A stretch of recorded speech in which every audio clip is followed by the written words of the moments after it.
Hashim, PKM SMK Bakti.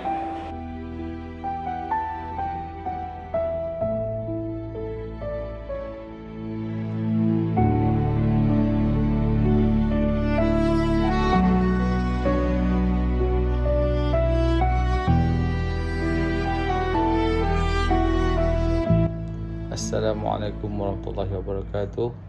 Saya Cikgu Ramli bin Yahya dari SMK Bakti ingin mengucapkan selamat bersara buat Encik Muhammad bin Mat Hashim. Semoga dengan persaraan ini Encik Muhammad berada dalam nikmat kesihatan yang berpanjangan serta dilimpahi rahmat dari Allah Subhanahu Wa Taala. Selamat bersara. Sekian, terima kasih. Assalamualaikum. Selamat bersara diucapkan kepada Cikgu Muhammad bin Hashim ataupun Cik Mat. Semoga selepas bersara ni kehidupan Cik Mat lebih tenang, lebih aman, lebih diberkati dan lebih berbahagia di samping keluarga tercinta. Selamat bersara Cik Mat. Kami warga Koperasi SMK Bakti mengucapkan selamat bersara kepada Cikgu Muhammad dan kami berharap Cikgu Muhammad akan sihat selalu di samping keluarga tersayang. Selamat bersara.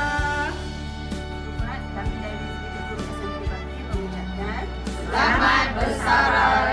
Happy selalu. Assalamualaikum dan selamat pagi.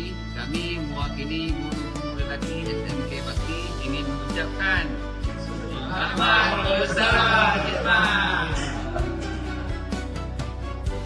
Selamat bersara Cikgu Muhammad bin Hashim.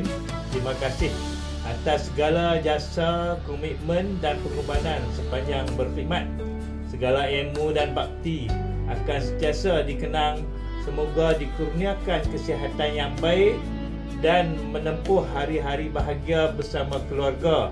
Salah dan silap, mohon maaf ya Cik Mat. Selamat bersara. Kami pihak pengurusan Sekolah Menengah Kebangsaan Bakti mengucapkan selamat bersara kepada Cik Mat. Semoga diberi Allah kesihatan yang baik dan ceria bersama keluarga. Selamat bersara Cik Mat.